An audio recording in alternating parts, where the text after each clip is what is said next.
Expertos en la mecánica, mi nombre es Nelson Ojeda de soloparamecánicos.com, tu canal en tecnología automotriz.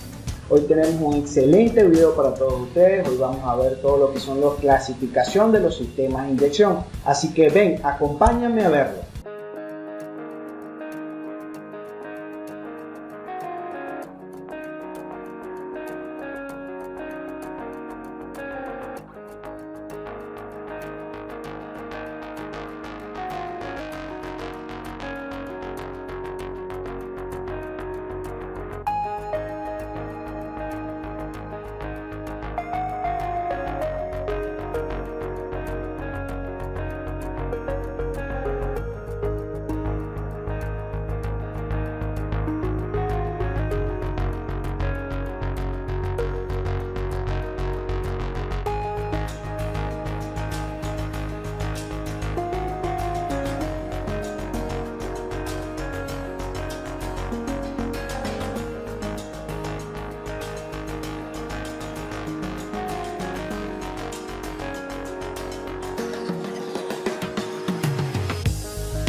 Bien, llegamos al final de este video. Si te fue de utilidad, por favor compártelo y dale me gusta.